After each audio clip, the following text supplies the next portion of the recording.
Hi guys, my name is Michel with Michel Real Estate, and in this live video we'll be attacking this topic, and that is how to invest in real estate in Luxembourg. So Luxembourg is a fairly small country when you compare it to others, and that also makes it kind of flexible. It has kind of a very fast administration, which basically sets it up for some major success and opportunities, and that also translates into opportunities for you as an investor in real estate. Now, Luxembourg is a country where in the past, let's say 30 to 40, 50 decades, so 50 years ago, we have seen a strong influx of companies, which basically means that there's a lot of companies coming into this country, and that also translates itself into, of course, job creation. So with this job creation, of course, we will also need to have a lot of housing. If we need a lot of housing, that basically means we need a lot of land to build properties on, and we need to be able to sell those properties, and that's why we see that there's a strong influx of developments happening in Luxembourg and its greater regions, by the way. So that means that also the bordering countries of Belgium, Germany and France are also in higher demand. So just when you cross the border, those little cities that are across the borders, those are also in high demand. All right, so with this strong influx of companies comes, of course, employment, and that also translates into a very small unemployment number. So just after COVID, we are now at a 7%, yeah, that's like a 7% unemployment number, which is fairly low. It's pretty good. I think it's a very strong number, and it tells a lot about the economic viability of Luxembourg itself. And what is most important to you as a real estate investor is, of course, that the how do you say this, the real estate situation in Luxembourg is incredibly stable. What I mean by that is that there's a strong growth in pricing, and that is basically translated into a 17% average increase in prices of real estate. So that makes it very interesting for you as a investment that can appreciate, right? Because if our investment appreciates while in the same time it earns an income in the form of collected rent, well, as Grant Cardone says it, you're basically paid to wait. So that means that if you buy a property, let's say at 300k, and you are gaining some cash flow on that, let's say that after loan monthly payments you get like 700 in your pocket, well, you're basically gonna make money, and you're gonna be waiting, and maybe, let's say 2 or maybe even 5 years from now, that property that you purchased at 300k can basically be revalued at 450k. I mean, that's basically the numbers that we are seeing right now. The growth is extraordinary, and it's very interesting for you as an investor to basically get in on this market. So average rent at the moment is 1,300 per month. Okay, so that means that on average a property usually between 1 or 2 bedrooms is rented out at 1,300. That does not mean that we see other prices as well. I mean, this goes up pretty quickly, especially if you're renting out an entire house. We don't shy away from rents from 2,000 to maybe even 5,000 a month, sometimes even more if it's a high-end luxury property. Okay, so let's move on. You as an investor are looking for a place to safely put your money and earn some return on that, of course.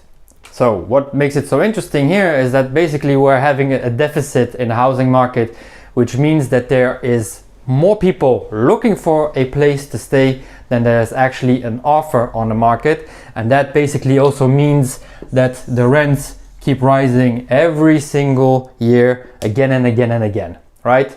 So there's tremendous opportunities, and it also means that you as a investor can basically apply different strategies in order for you to get some good return on your money, right? So where are the opportunities? So where I think that they are is in the following properties, right? So we basically can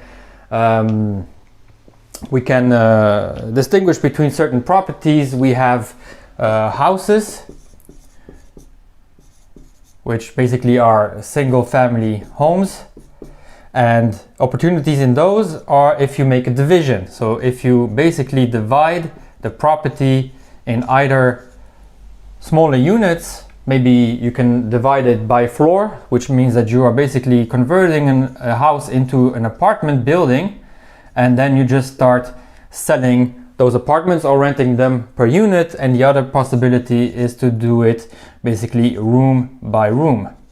So if you're renting out rooms can be anywhere between 750 and to even €1,000 a month. So if you are basically offering just a room with a shared bathroom and kitchen, there's some opportunities in there. All right, next up, of course, is the apartments. By the way, I never know which one it is, if it's double P in English or single. I just know that in French it's double P. That's why I put double P. Anyway, we have existing apartments, which you can purchase basically today. And then we have new development, right? So these are basically going to be on the market, or actually you're going to be able to use them within 1 or 2 years. Okay? Whereas these are basically available now. So if they're available now, it means that you basically put down an offer, you agree on a sales price, you sign a sales agreement, go to the notary, get the deed signed, and then you have the apartment and you can start collecting rent from day one. Whereas if you start investing in new development, well, of course it takes some time for it to be on the market for renters to occupy. Okay, so these are the most common that people actually use, but then there's also the bigger game, let's say. So this is where it gets really interesting, and it basically turns itself into a more commercial, how do you call this, a commercial enterprise, and we will also get into that in a little bit. So the first ones that are most interesting to you as an investor is of course an investment property. Now an investment property is basically something that has multi-units, and in Luxembourg we basically don't have very big apartment buildings of 10 plus units, but you can find some that are 10 units, but usually we don't go over them. So most of them are actually less than 10 units.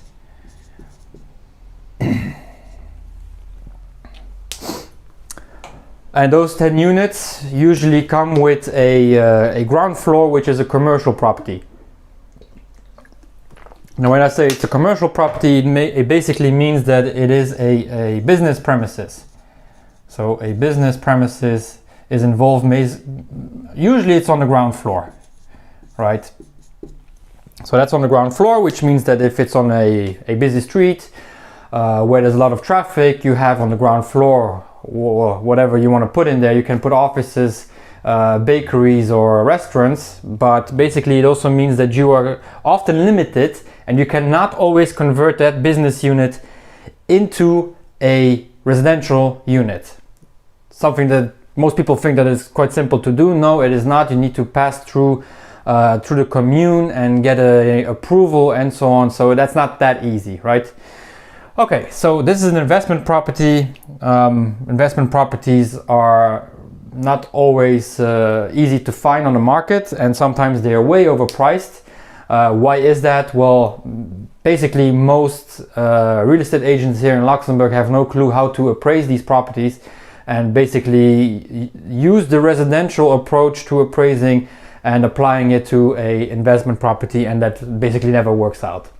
Okay, then we have of course offices, and although I think that offices are very interesting, they also come with certain hazards, and that is that their vacancy can run up really high.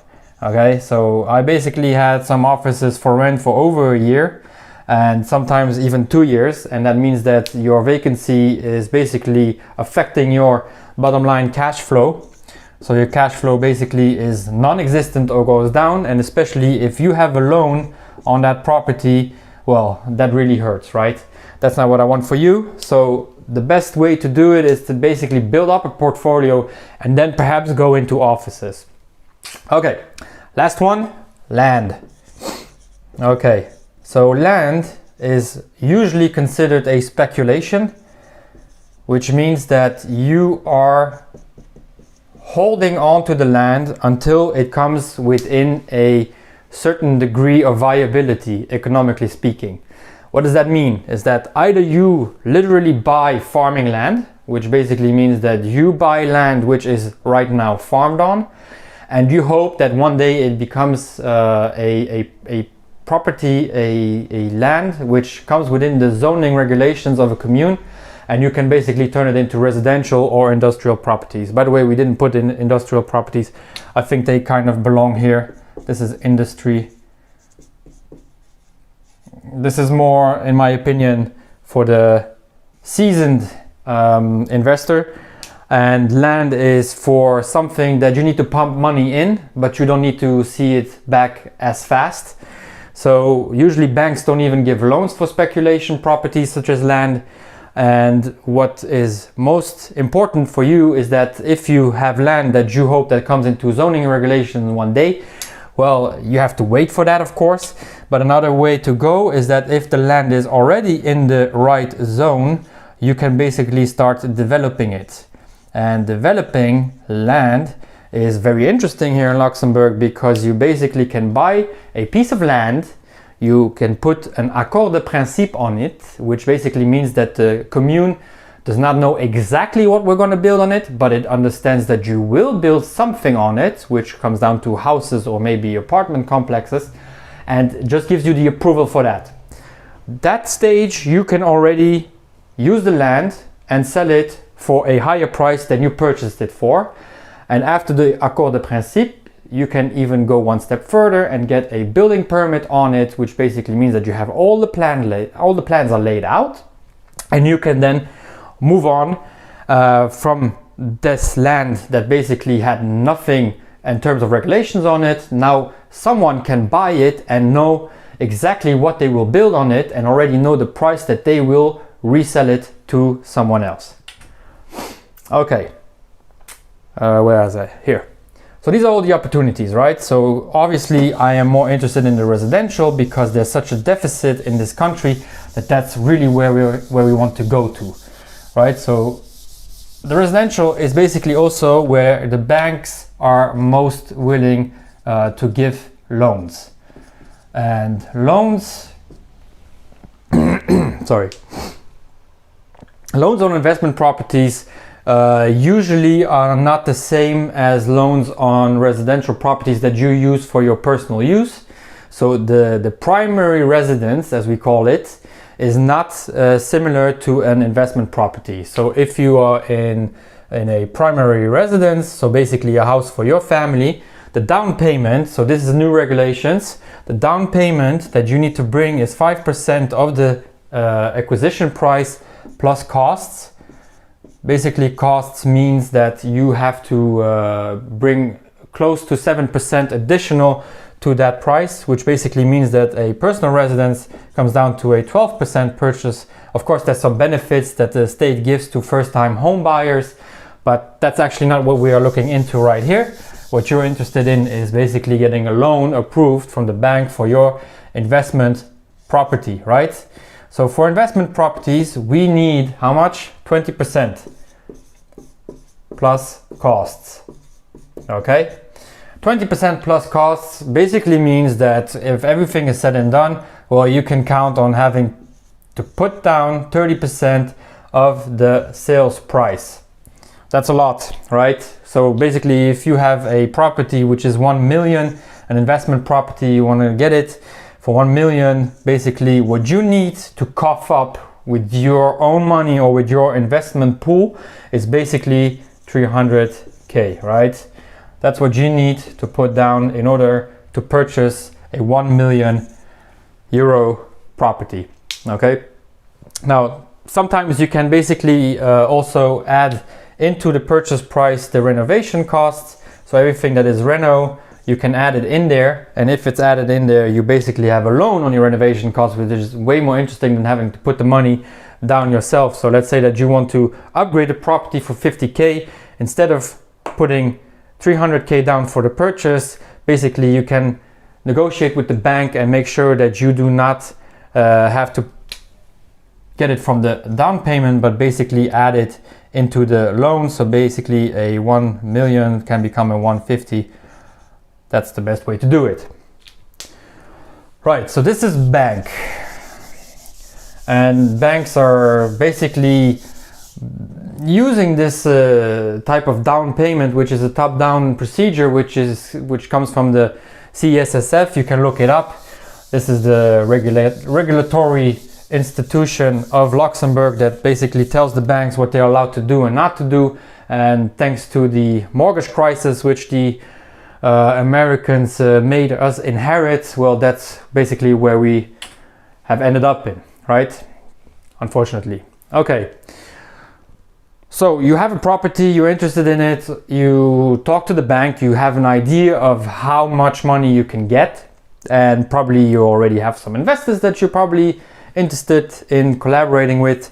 So now we're basically going to go into a more, how do you call this, a more of a tax-oriented phase. And that means that we are going to look at how you're going to invest. And the first thing that you can do, of course, is you personally, so in your private name, you purchase that 1 million property. That means that everything that comes in from that property, so basically the rent, is taxable, and you will have to personally pay taxes. So this is a personal tax declaration that you will have to submit annually, and it basically is also the reason why I don't really like doing it this way, because you are taxed on the rent that you receive. But what is impossible to do is to basically deduct from this rent. So you cannot deduct all your costs and expenses. Okay, that is just not possible. So let's say that you have a property and you want to do some changes, or no, let's just say that you just need to buy a new heater, a new heating system, and it's going to cost you 7k to install and purchase this new heating system. And basically on this property you have made, let's say, 56k. Now this cannot be deducted from that. Okay, how do we do that though? How can we make that happen? Some of you already can see it coming. It's basically going the company way, right? So there's actually a few possibilities in order to open a company. You can either open an SARL, Société à responsabilité limitée, limited liability company, or an SA, Société anonyme. Now, I think that for this one you need 12.5k in capital. So when you go to the notary and you want to open a company, you basically need to have this as a capital in order to start the business. Now there is also the SRLS, which is a €1 company which the government came up with a couple of years ago. But if you already have the capital, why not just open the company that way and make sure that everything is legit and exactly as supposed to be? Not that an SRLS is not legit, it's just that after a certain amount of time, you will have to go that way anyway. Okay, so after you reach a certain revenue, you're gonna have to go into an SRL. Now, I think that for SA, if I'm not mistaken, I think it's 18K. Not sure. I'm pretty sure it is though. And of course, these need to be opened at the notary, and the notary usually takes about 800 euro on that particular service. And of course, there are some other hidden fees, such as the registre de commerce, which you also need to pay, but sometimes that's all included in this price. Okay, so that's opening a company. So the moment you do that and you basically purchase a property, so you have this property here, which has 3 floors and some windows. Very nice. I love it, Michel. Awesome. Maybe also a door. Okay, so now the company is basically the owner of this property, whereas here you were personally owner of this property, and the company in this case is then the owner of the property, and you are the owner of that company, which means that you hold shares. You have a piece of paper which says that you hold whatever, how many shares. So let's say in this case you have 100% of the shares, but you own the company. But that company is taxed separately from you privately. So you have your own income from maybe a job, maybe you're self-employed, whatever. You file your own tax declaration, and the company files its own tax declaration as well, which also means that you need to have an accountant. It costs something too, but trust me, if you have a good accountant, it's worth all the money that you're going to give them. Absolutely, no question about it. Okay, so that's the company. There's a third way, which in my opinion is not that beneficial, but it's not a way to go, is if you don't want to open a company. And by the way, a company can own multiple properties, right? Or you can own multiple companies which own every single time a different property. The interesting part comes when we start to sell something. That's when it gets interesting. But first off, you can already deduct all the expenses that come your way. Okay, then the last one is the SCI. Société, what is it? Société Civile Immobilière. Okay, so this is neither a private nor a company type of setting. It basically means that if we have a bunch of people, it's basically like a partnership. A bunch of people that come together and pool in their money in order to buy a property, they can do that. Okay? It's basically a way of saying, listen, we are okay with putting all our money in to buy that property. But the thing is that each one of these is taxed individually on the revenue that comes from that property, so rent. Okay? Which means that you're basically back to private. It's just that if you are private and you have a difficulty bringing down payment for that 1 million, so what was it, the 300K? Well, basically, if you find other people, like usually it's family members or very close friends that do this type of settlement. And of course, it also means that if you are both, if you are all individually taxed on it, it also means that you are all jointly and individually liable for any kind of debt that is on a property. Okay? Very important point, because if someone falls away and does not want to go along with the property anymore, or if you really mess up and this person basically, which is not the gérant but the administrator, if this administrator has not been a trustworthy person and has basically taken out a new debt on that property in order to pay himself, well, he can be in the wind and gone with that money, and there's not much that you can do to basically recover that, but you will be liable for that debt. Okay, moving on. Here's why. So we talked about this, right? We have private, we have SAE, but I'm going to explain to you why I really think that going the corporate way is the best way. I already mentioned the expenses. I think that's the first and most important one. but there are others. Okay, so here we go. So let's say we have a company, the SRL. The SRL owns one building in this case. Okay, let's say there's 1, 2, 3, 4 units. Now the SRL basically can help you avoid capital gains tax, right? So where is it? Let's put it here. So let's say that at some point you want to sell this and you would have capital gains tax if you would be a private person doing this. Okay, so if it's you personally that sells it and you have not lived in it yourself, it's not your primary residence, you will have to pay capital gains tax. Very important though is that if you are a company and let's say you have here a unit that you will sell for 250k and you make a profit on that, let's say you made some modifications, whatever, the prices went up, and you made a profit of 50k over 1 year, well, the capital gain tax does not apply to you. Why? Because this is just produce, this is a profit.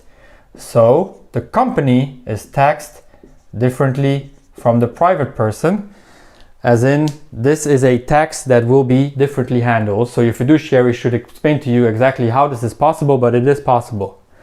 All right, first, this was the first one, right? And by the way, on capital gain tax, now I know that some of the US citizens, they have a 1031, I think, which basically means that you defer your taxes to a later date. And you as a private person can do that, but in Europe, or most of Europe, this is just not possible, doesn't exist. So if it's your primary residence, once again, you do not have to pay taxes on it. But if it's another investment property which you do not live in, so even if you, let's say, live here, so this is your primary residence, and these are all rented out, and you sell the entire block, let's say, as a private person, you will have to pay taxes on this one, this one, this one, but not on your own.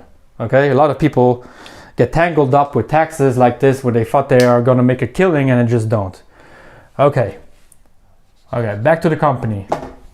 So the company basically, first of all, can use this capital gains tax to basically use it as a produce and then as cash flow. And then with this 5K, if you spend it before the year ends and put it into a new investment, hold on, let's make this look good. So let's say you sold this unit, you basically made the 50k and you sell it and you reinvest in, let's say you buy an apartment which is for 400 and you are capable of putting in the 5k to purchase that property and find new investors to do so. Well, basically now you got a new property and you have a better appraising of your own portfolio. Okay, that's one of them. Now you don't pay taxes on those 50k because they're gone, they're reinvested. No capital gains tax. Okay. The next one is basically another way of your exit strategy. Okay. So let's take the example of an investment property. Again, we have in that investment property 4 units which are all rented out, and instead of selling them one by one, you sell the entire property. But since it's not, so this is you, right? And you own shares in that property. Now you basically, when you sell this company, you basically sell the shares and not the property as you would in a private way. Okay, so here you're selling shares, which means that there is a beneficial pricing for the buyers, which makes it more interesting. Because we do not have the 7% notary taxes and so forth, which we usually do have when it's private. So basically you can pocket that money for yourself. The new buyers are happy because it's much faster. You, in this case, if you have a buyer, he buys those shares, which accidentally are also the owners of an entire investment property, right? So sometimes when we have a company which owns multiple properties, we basically are selling an entire portfolio, but we are selling just the shares as they are.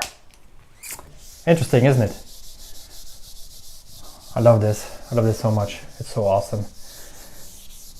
See, if you're a bit smart and you just want to learn and just want to grow from it, you can learn so much from all of this that you basically are capable of avoiding certain taxes which you don't have to deal with.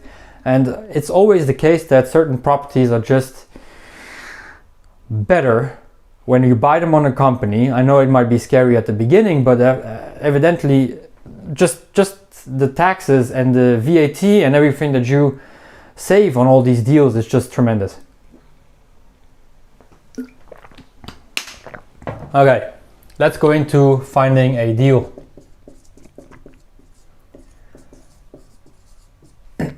Finding a deal. Well, if you are not well known with the Luxembourg's real estate market, you need to be, first of all, very, very vigilant. Okay? Because the market is hot right now, very hot. Which means that properties that are at a great price can go extremely fast. And especially you as an investor, sometimes properties come on the market and they're gone. I have seen properties basically go on the market, I get a phone call, prepare the paperwork. When I come and see the property, I'm gonna sign with you. And it happens. I mean, if it's a good property and a good location, the price is right, and all the variables line up, the funding is already there, that's the best kind of deal that I can make, obviously, with you. But the first thing that you need to do, of course, is being very vigilant, check the markets daily. So from this, when you are vigilant and you check prices regularly, you will start to understand exactly the market, how it behaves, how it operates, what is the price per square meter. Most important thing, of course. You will understand the cap rates here in Luxembourg, and you will start to see some trends, and you will start to, most importantly, understand the locations. Okay? Why do I say locations? Well, as you know, location, location, location. Everybody says it 100 times over in this real estate market. But Luxembourg is incredibly rural, right? It's farming country. 50 years ago, there were what, like 300,000 inhabitants, and now we are at 600. So it's growing super fast. But most of the countries, so basically if you have Luxembourg, we have in here, so this is Luxembourg, let's say, not a very accurate, well, more or less, it's a misshaped shoe, basically. So here we have Luxembourg City, this is city, and all this around here is basically rural. We have the old stealing cities, not because they steal, because they were still producing. And then here we have Ettelbruck and Mersch, which are up and coming. Why? Because we have here a highway which goes around it to Germany. From here it goes into France, and recently we opened the North Street, which goes up there. So now all of a sudden we see prices here shooting through the roof. Super interesting area to basically invest in, because most of these properties were not that highly valued years ago, but now they are just in high demand. Okay, enough with the geographics. Let's leave it roll. I think this is so true. For those of you that don't know me, I am actually Luxembourgish, but I lived for 15 years in Holland, and I lived in The Hague, and I can tell you, yes, Luxembourg is very rural, but it's developing very, very quickly. We are seeing a lot of changes happening, and that's only for the better for you as an investor. Okay, on to the next one, right? So finding a great deal takes vigilance. It needs you to understand everything that's going on in the market, and it also needs you to understand all the numbers, right? So from here, and this all goes by itself, by the way, right? The moment that you are vigilant, you will understand square meters, cap rates, and so on, locations. And from there, we basically move on to the next step, where you will understand more and more of the numbers. Why? Because you will get knowledge about appraising, estimations, estimates, as we call them here. Okay, by the way, every single agent in Luxembourg can give you a free estimate of whatever you need. We'll go into that a bit later, but you will understand the numbers and estimations. Okay, so you're finding that deal, right? You're getting into it. The numbers are going to check out. When I mean numbers, you need to understand NOI, net operating income, cash on cash. So that's basically how much cash you're going to get back for the cash that you put down for the down payment and so on. What else do we have? We have cap rates. Let's put the cap rate in there too. Although, like I said before, most agents have no clue what this actually is. But you will understand the numbers, and once you get to understand the numbers, that's when you feel more confident, because in the end, the more knowledge you have in here, the more confident you feel about finding the right deal and also making an offer, because you will not be hesitant anymore. You will have no doubts about the property, and you will be able to put down an offer as soon as possible. So of course, that means that you will understand where the value is, right? This is what we're looking for in real estate. Where is the value? Is it in the division of something? Basically, is it a house that can be divided in units? Is that where the value is? Maybe you can add square meters to that house. Maybe it has not completely used the building code permissions of adding square meters. So maybe you can add a level. Maybe you can add some square meters behind the house towards the garden. Whatever comes to mind, that's all okay. Now, you're going to do all that, right? And you're going to be overwhelmed if you are new to this. So in the beginning, you're going to have some fear. Hey, that's not right. How do you write fear, Mick? All right, here, this is fear. You're going to be fearful, but soon that's going to grow into confidence. And when you are here, that's when you feel comfortable to put down an offer, right? So the next thing that we're going to do is basically put in an offer and start closing on a deal. So you found a deal, now you're going to start closing that deal. Closing a deal is the most exciting part of real estate. It's so awesome. I love it so much, right? It is like that part of the deal where everything comes down to, and from that point on, you're just off, right? That's where you go and start making money, okay? So let's go and close a deal. How do you make sure that you can get to closing a deal? Well, the first thing that you should do, so going all the way back, is already get a bank to approve a loan. That's the best way. Usually that doesn't happen. What you will get usually is a simulation of your loan. Okay, so basically this means that you might be able to go to 800K, but of course the bank first needs to see the property, make its own assessments. Make its own assessment, it goes through commission, and then if everything is okay, well, you will be approved for that loan. So this is a longer route to go, but sometimes you're just not ready yet to be pre-approved by a bank, right?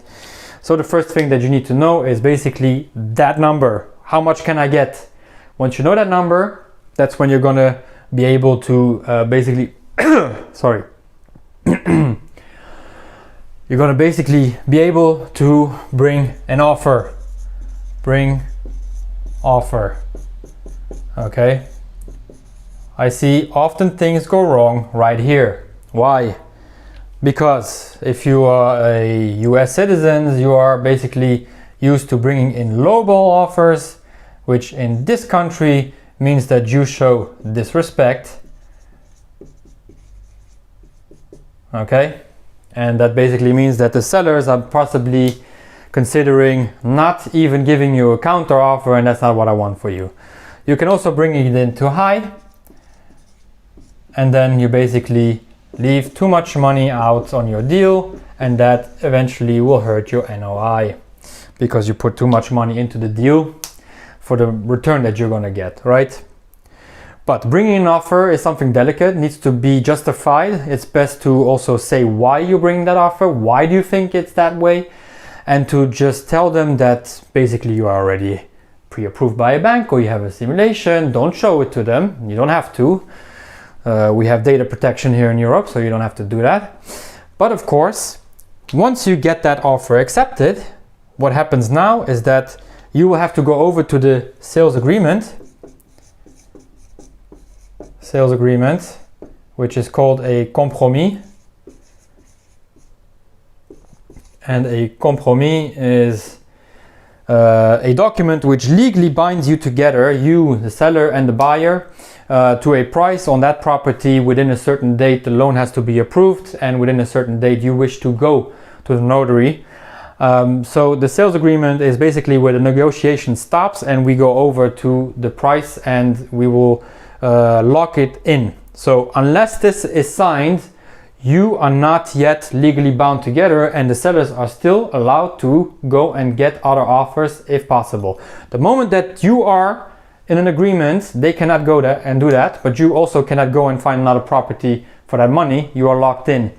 Why? Because if you do that, there is usually a penalty, a clause which basically stipulates that you have to pay to the buyer, or the buyer has to pay you anywhere between 10 to 20% of the price. So that's a lot of money that you're going to lose if you pull out of the deal, right? But before you do this, it's a very good idea to get a second opinion. There's multiple ways that you can go that way. The best way to do it is either to get an agent to do it with you, or you can get a company, a construction company, renovation company, to give you some estimates about the renovation works that are needed and so forth. But if you are vigilant and you looked into the market, you basically know already what it's worth, but a second opinion can just reaffirm what you already know, right? Okay, so let's say that you close on that deal. The next step, of course, is getting it market ready. What does that mean? It means that anything that you need to do to upgrade the property or to renovate it, so all the reno costs and all of this is included in this step. Upgrade. Sometimes an upgrade means that you basically, like I said, you take a house and you split it into units and now you sell those units, right? That to me is already an upgrade, because basically you put in some paperwork that basically split this property into different units, and with that you can already make some money. Most important thing, money. Okay, but then there's also the renovation works. So renovation works basically means that you need to get some estimates from some companies, and those estimates will bring you basically to the number that mostly determines your NOI, right? So when you get these estimates, make sure that if you want to get some renovations done, that you also ask these companies what the delay is on their works, especially now. We are seeing that some of the construction materials due to COVID are not available, and that causes delays, right? But sometimes it's also that their teams are just on a different property and it takes them another month to finish that property before they can free up some workers to come and work on your property. So ask about the delays and don't just go for price, because obviously if the price is low, maybe they just need to have their team finish something and come to yours. But of course, if you lose 2 or 3 months in your property, that means you lose 2 or 3 months rent perhaps. That's not what I want for you. So make sure that you also check the variable of the time, right? Okay. Now you have to,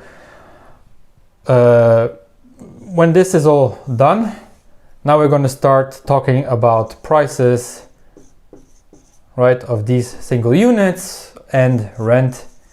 So basically you need to get an advisor, a consultant, someone like me, and understand what your possibilities are, right?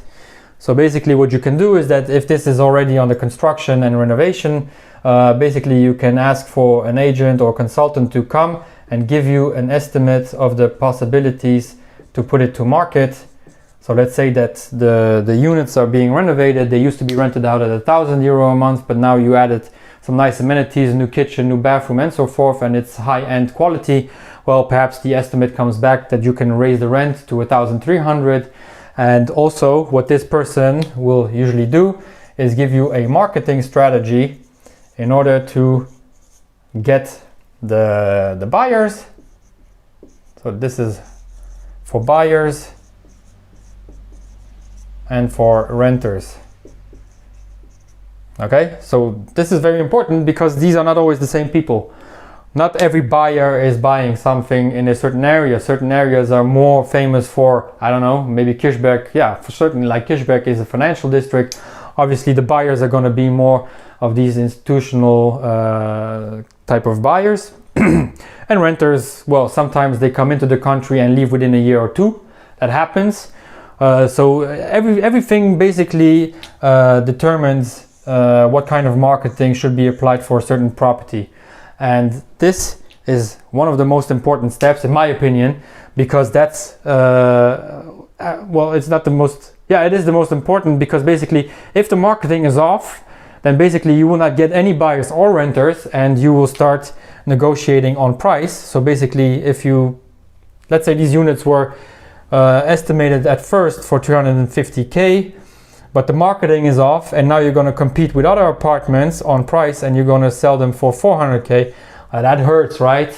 That's not cool. Same goes for renters, right? So if you don't find the right renters, basically you will not have right rental agreements that basically lock them in for long periods of time. So you also always need to do the background checks on these renters, right? So what kind of, what is their work situation, their family situation, make sure that everything is sound and that you don't get caught up in something that you don't want to get caught up in, right? Okay, so selling. Selling basically means that you need to get the right estimates, like we just said. So an estimate for a sale has to be right, okay? Renting, you can compete on a bit, not too much. I mean, renting is very hot right now. There's people coming into this country which can find no place to stay. And if you have a good property with good rental prices, it will rent as soon as possible. And that's what you should do. Renting as soon as possible. Estimates, try to push for the highest price on sales, right? And of course, you need to get the good tenants in as well. Okay. So this is basically investing in real estate in Luxembourg. Again, my name is Michel with Michel Real Estate. I hope that you enjoyed this live video. So if you have any other questions, or that you think that I missed something, I need to cover something else, please write a comment, let me know. You can also contact me personally. I have my WhatsApp and other videos on my Facebook page, but also you can find me on YouTube, Instagram, and of course on Twitter. Okay, so that's it for me. Again, my name is Michel with Michel Real Estate, and hopefully I'll see you in the next video. Bye.